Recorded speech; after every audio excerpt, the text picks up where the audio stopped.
What is up, guys and girls, and welcome to another episode of Just Talking To.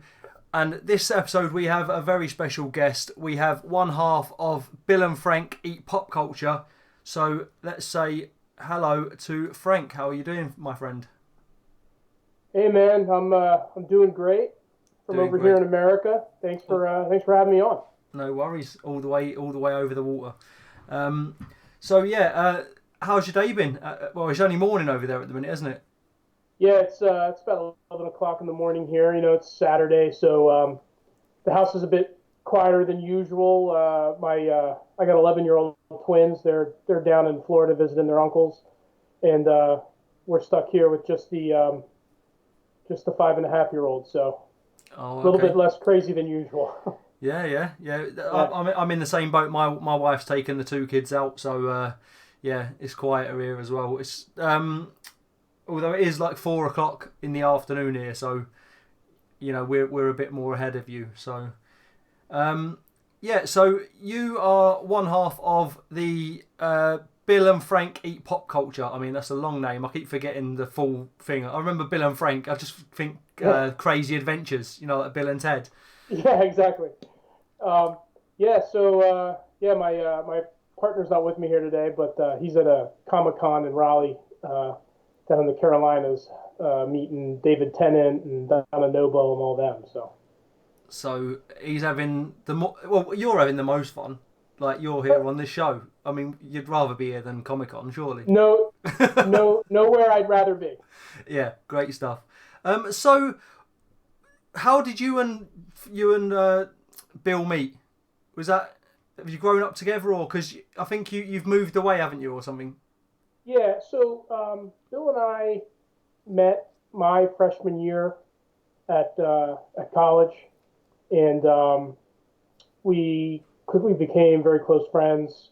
Our second semester, we ended up rooming together. And then my sophomore year, we roomed together as well. And ever since then, we've just been the best of friends. We're actually godfathers to each other's kids, and we don't see each other as much Yeah, as we used to back in the day before, wives and children and jobs and homes. But adulting. yeah, adulting, right? Exactly. So, which is exactly the reason why, excuse me, why we started the podcast, because you know life gets in the way, and before you know it, it's been 3 or 4 weeks before you've talked to your best Yeah, friend, and this this kind of puts us in a position where we're not only getting together once a week to put the podcast together for an hour or 2 hours, but also communicating constantly throughout the week with each other, to prep for the show and spitballing ideas and things. So it's really driven a lot more communication between the two of us, and so it's like spending more time together virtually, which is good. yeah. That's. I mean, I didn't realise it was a way of keeping in touch. Obviously, like I've said, I've heard in your podcast before that was it you that's moved away, or has he moved away? One of So you's moved away from the other, haven't they? yeah, so he's down south now in North Carolina, Yeah. and I'm up in Pennsylvania. So he's south of me for anybody who doesn't know the geographic setup of the So United States. so he's Yeah, the one that's picking up the Jarl and all that then. that's right. Yeah, Yeah. he's the one talking southern. I'm still a big northeastern brute. Yeah. Has he become less of a brute then, or? Absolutely not. He's still as much of a jerk off as he ever was. Oh, okay. So, um, yeah. So well, actually, we've covered that. I was going to say what got you into podcasting. I guess that's because it was a way of keeping in touch, which is a really good idea, really. I mean, I live 300 miles away from my family and friends I grew up with, and I don't really talk. I only talk to them maybe 2 or 3 times a year when I go down there. And on the obviously text and Facebook message and things like that.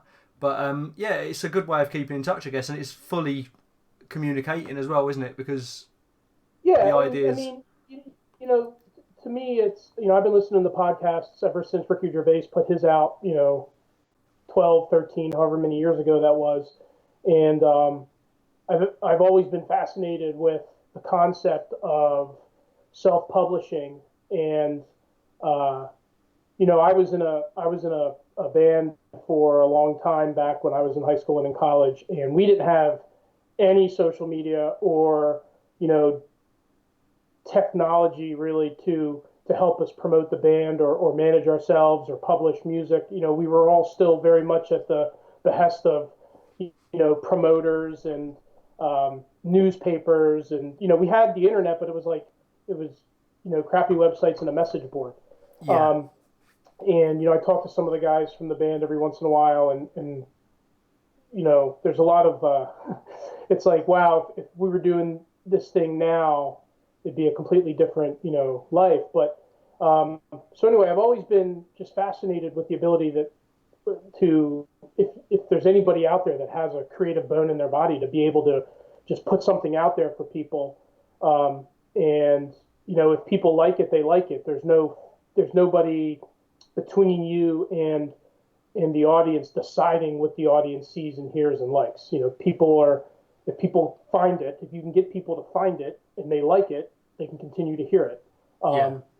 And I'm really excited about the fact that I'm finally getting to take advantage of that technology, because I think it's awesome.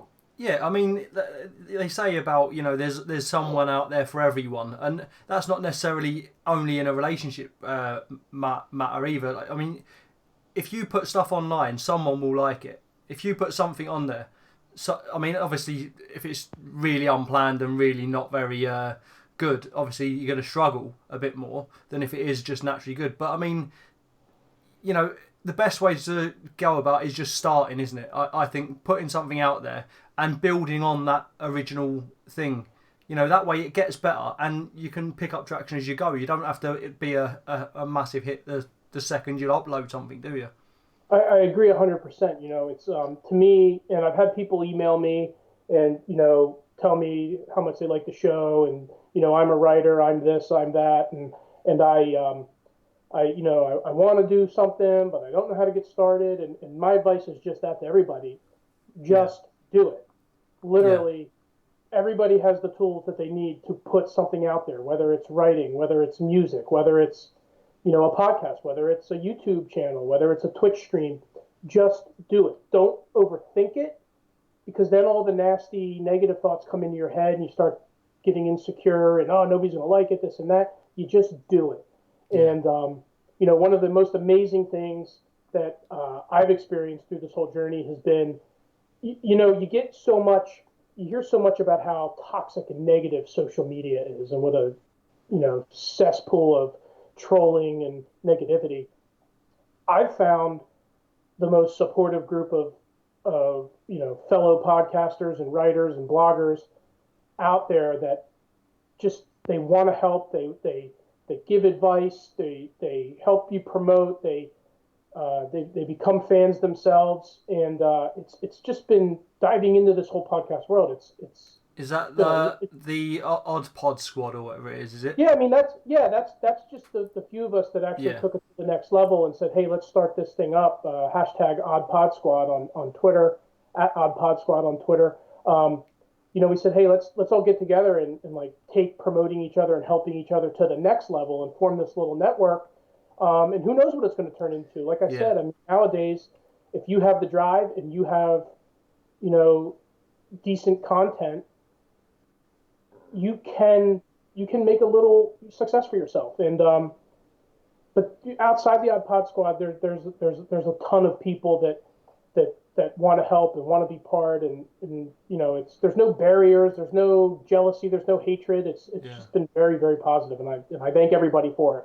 Yeah, I think you're going to get as much what's the word, negative in from putting stuff online. I know everyone's like, oh, it's toxic, like you said, everyone's like, it's toxic and all that, but it's like you'd get that same amount of negativity if you did something in real life.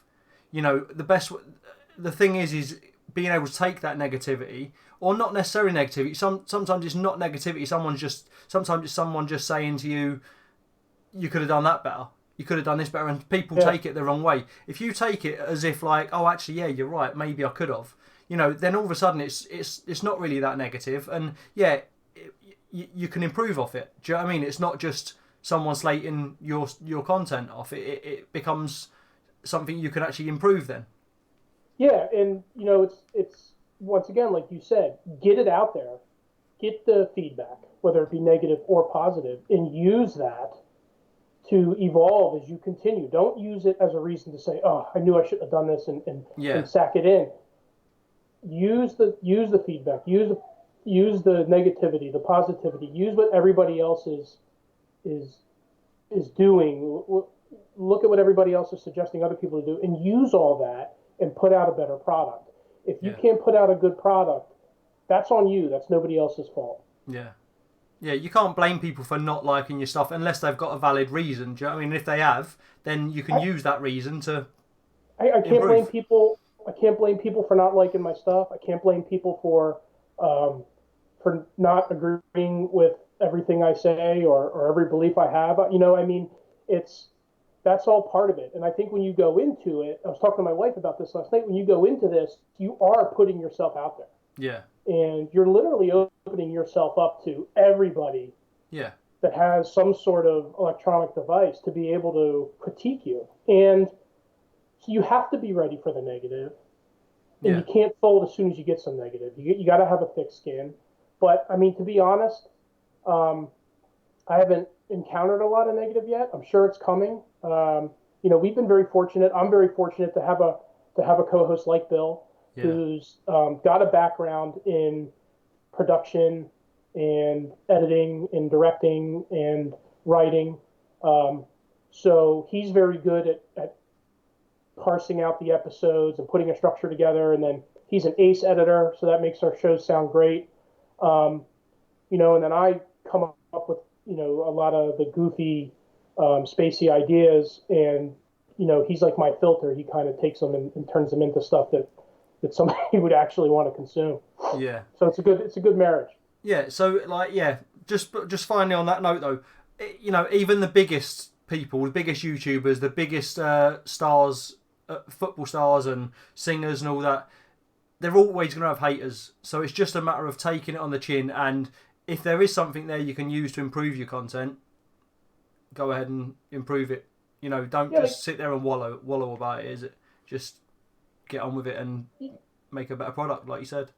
Yeah, like for example, one of both mine and Bill's favorite filmmakers is Quentin Tarantino, and I went with my wife last night to see Once Upon a Time in Hollywood, and I thought it was absolutely fantastic. Leonardo DiCaprio was, as always, absolutely fantastic. Brad Pitt was great. I thought the movie was great. I was hooked the entire time. Now, there's going to be people that go who don't like and that, hate and don't like it and hate it and think it doesn't fit in today's culture. But there's something for everybody. Yeah. So right, the podcast. What is it? What exactly is it about for the people who are watching this who might not have heard it? Like, I know you joke about it not being a wrestling podcast by any means, but there is large chunks of it that is wrestling. But it's not just wrestling, is it? It's not. So Bill and I are both just two really big, nerds, and we've been nerds since before it was cool to be nerds. We were like, we're nerds from back in the day when we were in our bedroom under the sheets reading, comic books with a flashlight because we didn't want anybody to know, not even our siblings and our parents, because they'd make fun of us, and it was like this dirty secret society. It's like, oh, you're a comic book reader, and you would go to the comic book store and you would be there for hours because you were surrounded by other comic book readers, and you could finally talk to somebody about the same things that you love. Now, because of movies and TV that have kind of glorified that nerddom way of life, it's become more acceptable. But yeah, we've been whether it's books, sci-fi, fantasy fiction, comic books, movies, television, Buffy the Vampire Slayer, Angel. We love it all. And the one thing about nerds is that when we love something, we love to gush about it.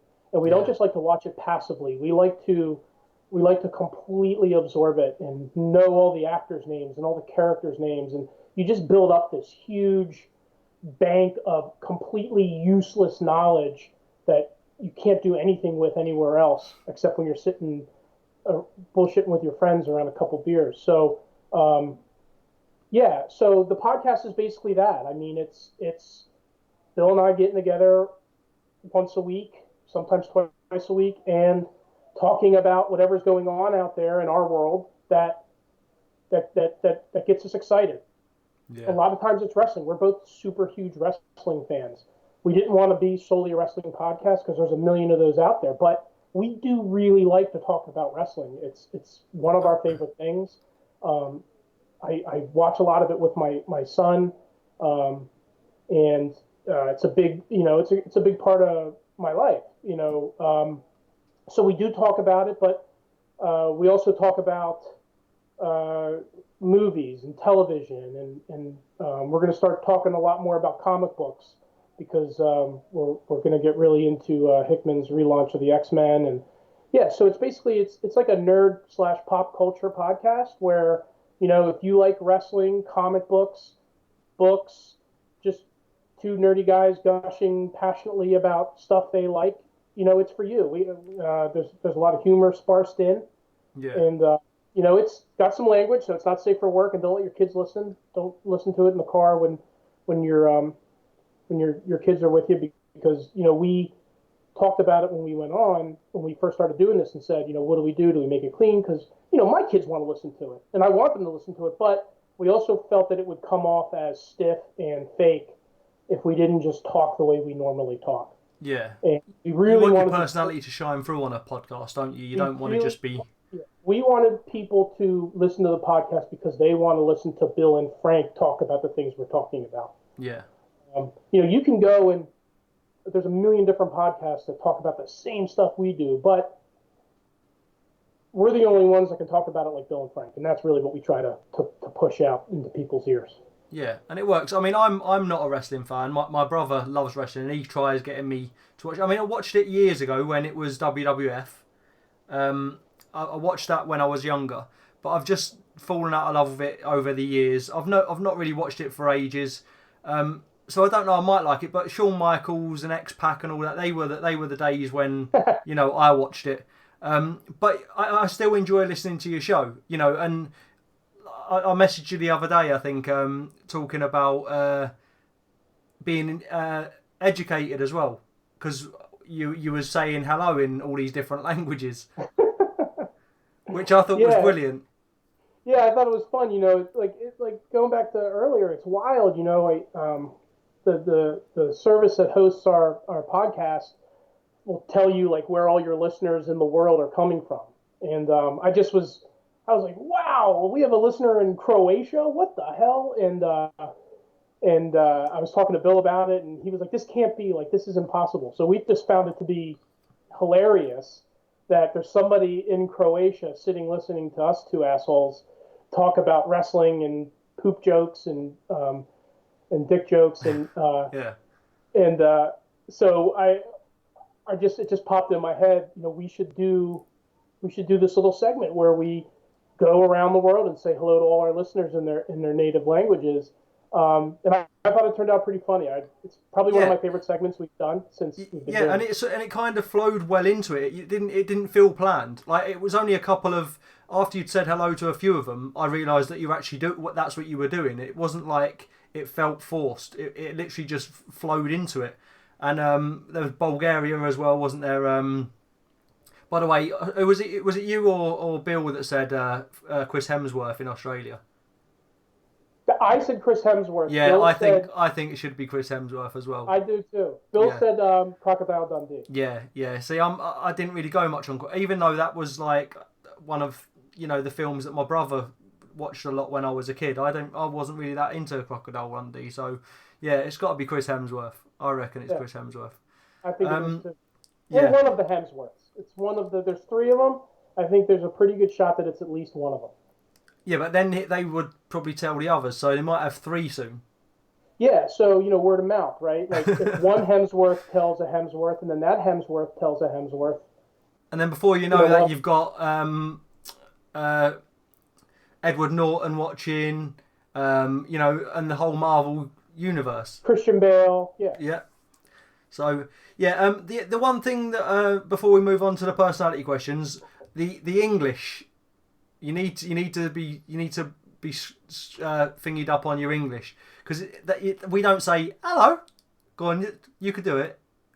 Hello. Hello, yeah, we don't sound like that. I mean, So, well, what part of England are you from? well, I'm from the very part that, well, I'm not far from the very part that would be common to use that sort of language years ago, like Okay. when there were cheap chimney sweeps and all right, governor, and all that. Yeah, like yeah. So so Consultants. Yeah. so London area. That Okay. sort of kind of area probably would be sort of like that sort of, but not anymore. I think all right is more of a All right. general. Yeah, all right, mate. All right, mate. Oh, okay, that's good. All right, we'll address that. Yeah. Also, though, there is other dialects in England other than that. I know we're only Well, so I tiny. worked. I worked for a company, and my boss was from Middlesbrough. Right, yeah. So that's kind of Geordie esque. Yeah, that's by Hawaii. Newcastle. Yeah. And yeah, he's a northern. I think the derogatory term is smoggy. Yeah, Smoggies, and then you've got the Mackham. I'm a Newcastle fan, so I Oh, don't okay. sound like them, but yeah, I wasn't born up there, but I support Newcastle. Are they So back yeah, up in the? Are they back up in the Premiership yet? well, we are at the minute, but there's a whole season coming that we're probably not going to be doing very well in. So yeah, I'm not holding out much hope. So yeah, but Newcastle is another one, and there's Liverpool as well, which is where I live, not far from Liverpool, and they sound, Liverpool and Newcastle sound completely different to the rest of the country. So how would Newcastle say hello? I don't really know. Knowing my old boss, they'd probably just say "fuck off." They have like their own dialects. It's like where I'd say all right, mate. Like Scousers, they go all right there, mate. Do you know what I mean? Like, so it's completely different. Like in them two places in the UK, in England, sorry, them two places kind of have their own accent, and I live in one and I support the football team from the other. So look up the Geordie. In fact, there's a video. What's that Chinese guy who does the video? And he does Scouse, and I'll find it for you, and I'll send you the links. And Yeah, send that over. it's basically a Chinese guy. No, Korean Billy his name is, and he does like he's trying to teach the dialects from them places, but it's just with hilarious consequences. It's just hilarious. I'll send you the links to it at some Yeah, point. send me the link. But yeah, So one of the things that blew my mind, we had people come over from Newcastle, and they told me that they had a show. So I'm from New Jersey yeah, originally, and we had a show over here called the Jersey Shore, which was right, just like yeah, the Dregs Society all in one house. yeah, Um, and these guys told me that they had a show in England called Geordie Shore. yeah, yeah. They And do. it blew my mind. I thought that was the funniest thing I'd ever heard. Have you seen an episode? it No, I is haven't. it is terrible TV. It all started in England. I'm not saying that sort of thing started in England. I'm not sure. I don't watch any of it, but I know I've heard of Jersey Shore. And I'm not sure if that was before or after. But in England, it Also started. terrible TV. Yeah, yeah. So it's like reality slash acted TV, and it started in England as the only way is Essex. That's the one that started it off in England, and then there was a Liverpool one called Desperate Scousewives, because Scouse is Liverpool. Yeah, it's just really, really terrible TV, and I don't get why people go on it. It's worse than going on normal reality TV shows. It is really, really, really, really ridiculous. Yeah, it's because they don't know any better. I mean, if you've ever watched Jersey Shore, it's the same thing. It's just a They way don't. of getting famous, isn't it? Yeah, it's the way of getting your mug on TV, and it's not in the best light. No. Well, yeah, but they always end up going into presenting and stuff like that after, don't they? And Oh doing yeah, their own little absolutely. bit Because part there's so shows. yeah, because there's people that are even dumber out there that'll pay to see them. Yeah. Right. Okay. So we'll move on to the personality questions now. So you know how Oh these boy. go if you've seen them, yeah. So it should be a Yeah, lot of fun. Right. So we I'm an got open it. book. Sorry. I said I'm an open book. Oh, good stuff.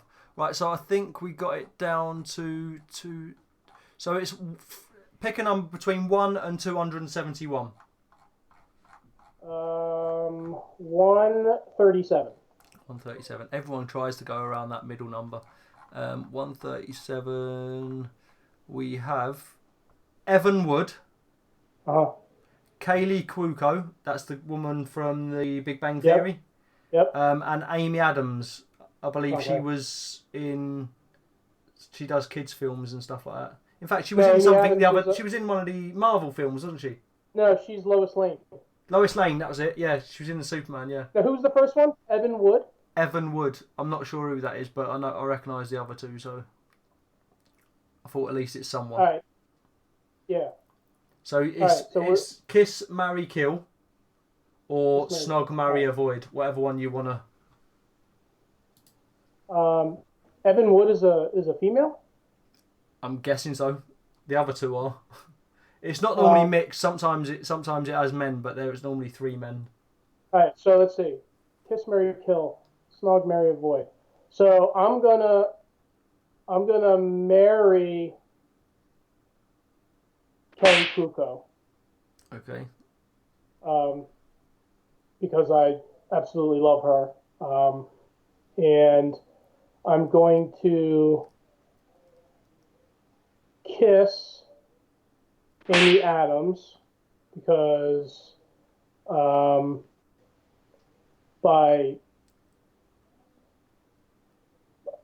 going to kill the other one because I don't know who it is.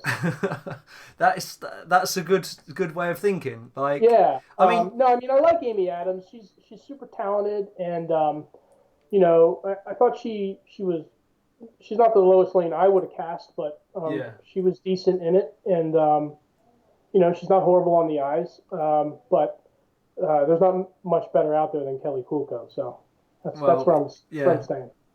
Yeah, okay, that's fair enough. So we are marrying Kelly, kissing Amy, Yep. and killing Evan. Evan sounds like a boy's name, doesn't it? I'm gonna have to Google that in a bit, but I mean, anyway, I feel horrible about it, Evan. I don't know you, but it's okay. It's okay. Sorry, man. Someone's got to go. Someone's got to go, dude. So the second personality question is 3 words that you would talk about. In fact, we'll describe Bill in 3 words. Oh boy. That'll make it more fun. Yeah. He's not here to defend himself. Exactly. Yeah. I would say loyal. Okay. Intelligent and creative. Okay. Well, he doesn't need to defend himself. No, he doesn't. I could have gone funny and picked on some of his Quirks. his less attractive attributes, but I'll keep him. I'll put him over. There you go, Bill. So there you go. He's being nice. Yeah. Just know that next time I'll get something different out of him. Okay, and finally, you have 2 games. Yeah. Computer games. It doesn't matter what console they're on or whatever. 2 games that you can play for the rest of your life, and you're not allowed to play anything else. What would they be and why? One is Ocarina of Time on the N64, and there's a podcast that's actually part of the Odd Pod Squad called Shart Select, and they really buried the N64. But the N64 was one of my favorite was one of my favorite consoles. So Legend of Zelda: Ocarina of Time, I think it's to this day it's one of the best video games ever put out, and I'm a huge Zelda fan. Um, and I'm gonna go with NWO WCW Revenge, also on N64, which I feel to this day is still the best wrestling game ever put out. They're very, very good reasons. Yeah, Are you familiar with either? Are you familiar with those? Well, I know what they are. I've never played them because I've got to admit, I agreed with the Chart Select thing. I've never owned a Nintendo. Any console. I've owned pretty much every console from every maker or big maker. Sony, Xbox, even Atari, Sega, Commodore, but I've never ever, and I say this on pretty much every episode of this, because everyone comes on and they're like, oh yeah, Nintendo this, and I just don't get the whole thing with Nintendo. Never did, huh? No, I don't necessarily hate it. It's just I've never wanted one. I've never seen a Nintendo game that I thought, oh, I really want to play that. Do you know what I mean? Like, obviously, I've played the typical Mario Karts and all that. My brother even loves Nintendo. I just can't get into it myself. So yeah, I don't hate it. I've just never played them. Yeah, I mean, to me, it's like there's a game, like to buy a console, there's a game that makes you go out and spend that money. And usually for every Nintendo system, except I never owned the GameCube, but Yeah. For every Nintendo system, it's usually been Zelda for me is the reason why, except for the first one because I was so young. I got it for Christmas, but every time after that, it was because of Zelda that I went out and bought the console. Now, that being said, today I spend most of my time on PS4. Yeah. And I like games like Uncharted. I love the Batman games. The Arkham games are fantastic. Right now, I'm still going around messing around with Horizon Zero Dawn, which is a sick game. So I like those kind of like adventure, large, long, lots of hour play. I'm super excited because if you would have asked me about if there was 3 games, I probably would have said Final Fantasy VII for the original PS1. Yeah, we've had that a few times on the show. Final Fantasy VII, that's another big one. Yeah, I love it. That's the game that made me go out and buy a PS1. Yeah. So, yeah, I'm super excited about the remake of that coming out on PS4. I'll definitely be spending a lot of hours on that, and I'm talking to my family. So, yeah. Cool beans. Okay, right. So before we wrap it up, then we will go to some shout outs. So we normally do 3 to 5 shout outs. So if you want to just mention a few people or other podcasts or supporters or whatever that might have supported you. So first and foremost, because they're big YouTubers and I know they're going to watch this, I want to shout out to my twins, Liam and Isabel. Hello. And I want to shout out to my little one, Francesca. Hello, Daddy loves you. And then I want to shout out to the Odd Pod Squad, at Odd Pod Squad on Twitter, and at the Laughter or at Laugh Life Adam on Twitter, he has a podcast called The Laughter Life, which it's controversial and it's non-PC humor, but he's Canadian and that's what Canadians do. I think he's very talented. They act like that, but they're very nice in real life. Yeah, they are very nice. Unless they're playing hockey. Yeah, then they're friggin' animals. Or wrestling. Hockey and wrestling. Yeah. So so those are my shout outs. Okay, cool. Thank you very much. That was lovely as well, getting your kids in there as well. You're the first one who's done that. I'm not saying Yeah, I'm not slating anyone for not doing that. well, I'm probably But it's probably because I'm probably I'm an old man, and I've got 11-year-old kids who are YouTube age, and I yeah, mean literally they sit down in the basement and they don't. I don't even think they watch regular TV anymore. All they do is watch YouTube. So this will be really fun for them. yeah, cool. Okay, thanks for coming on. If you've enjoyed the video, guys, you know what to do. Hit that like button. If you're new around here, subscribe. And if you want to hit me up in the comments, feel free to drop a message down below. I always say to the person who I'm recording with, if you want to check the comments as well, in case people are asking about your content and stuff, make sure you can, reply to them as well. Because sometimes we get obviously messages asking where they can listen to your podcast or anything like that. So Can I just say real quick? Can I say something real quick? Yeah. So it's Bill and Frank Eat Pop Culture. We're on every imaginable podcast platform you can think of. So you'd have to go out of your way not to be able to find it. If you're an Apple person, go to Apple Podcasts and leave a rating and review and subscribe. Steal your significant other's phone and do the same thing. Steal your father and mother's phone and do the same thing. And we are at BF Eat Pop Culture on Twitter. Follow us. I'm very active on Twitter. Say hello, ask questions. We'll shout you out on the show. Sorry about that. It's okay. I was just about to say as well, all of the links of anyone you've mentioned or all your stuff obviously will be in the description below as well anyway. So with that being said, thanks for coming, guys. Peace out. Thank you.